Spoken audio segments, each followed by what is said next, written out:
boleh membawa ibrah,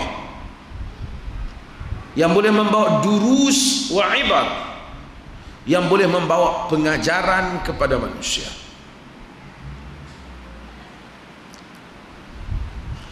Kita akhirnya menjadi satu masyarakat yang mementingkan tentang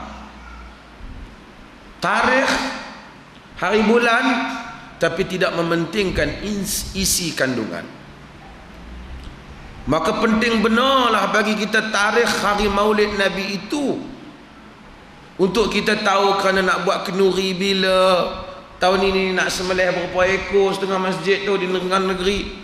Tapi tidak ramai yang mengambil pusing ataupun mengambil penting perihal daripada ajaran Nabi, tanggungjawab mengikut sunnah baginda, tanggungjawab mengikut ajaran baginda, tanggungjawab memastikan tidak beramal dalam agama melainkan apa yang telah diputuskan oleh baginda sallallahu alaihi wasallam. Itu tidak menjadi agenda penting. Maka kita kena robah.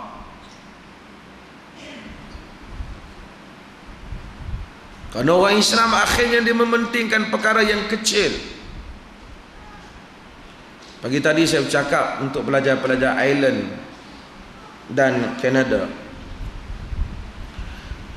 tentang hal yang sama, tentang kita mementingkan perkara yang kecil, kita meninggalkan perkara-perkara yang usul, yang besar.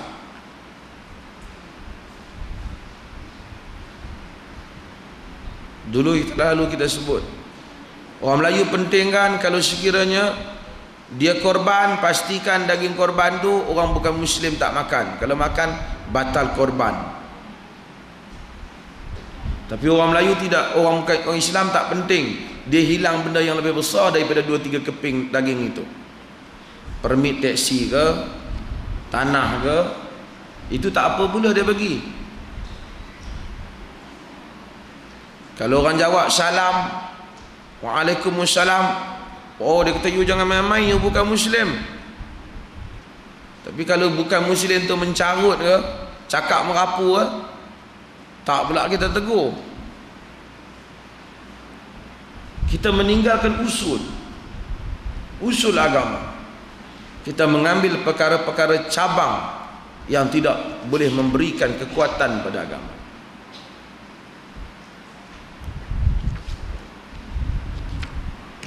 Kita ada peruntukan yang besar dalam negara ini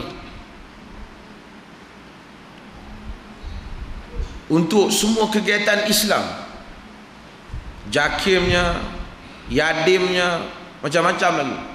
Bukan puluh juta, ratus juta. Tapi oleh kerana kita tidak mementingkan yang dikatakan inti kandungan ajaran, kita tak jadi pejuang. Maka kita sentiasa sampai hari ini, macam selalu saya sebutlah, kita akan masih lagi sebut perlembagaan undang-undang tak berpihak kepada kita. Orang tu apa, terpengaruh dengan Kristian sebab minum holy water, sedangkan kita ada segala-galanya. Holy water pun tak pernah wujud pun. Kristian pun heran dengar cerita tu. Lidahnya keras, tak boleh mengucap kerana terminum air holy water tu. Dan mak bapak pun percaya. Tu saya kata lidah keras pasal apa? Dia pepak Viagra.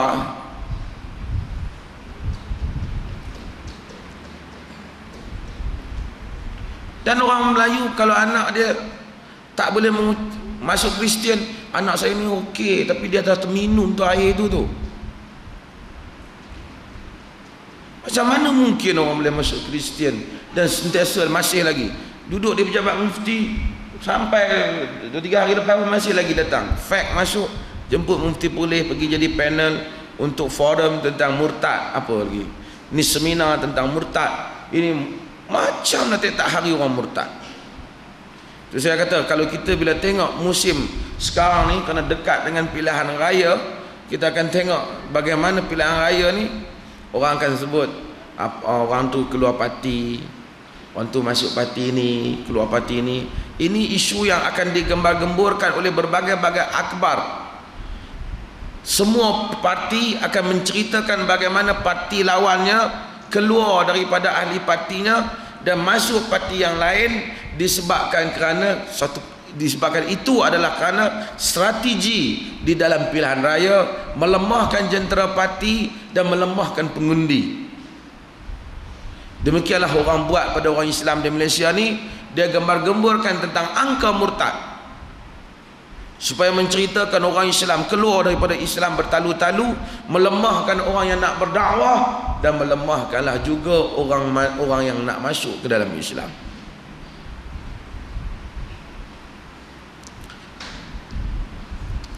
Saya cakap tentang Isra dan Mi'raj ni kerana sekarang musim Isra Mi'raj. Bagus, alhamdulillah, ada beberapa jemputan dijemput saya cakap Isra Mi'raj. Dia kata bahawasanya minta supaya kita perbaharuilah perbincangan Isra Mi'raj ni dalam wajah yang lebih baru. Kalau tidak, dia akan cerita wajah yang lama yang tidak membawa inti kandungan agama itu kepada maksudnya. Dan saya mengharapkan tuan-tuan di sini, kita antara isu yang mesti kita perjuangkan ialah isu bahawa menjelaskan kepada orang ramai keadilan Islam terhadap wanita. Ramai orang-orang yang terpelajar di kalangan kaum wanita ini menganggap Islam telah mengkelas 2-kan mereka, kelas 3-kan mereka. Mereka menghantar email yang begitu banyak dalam hal ini. Kita mesti jelaskan.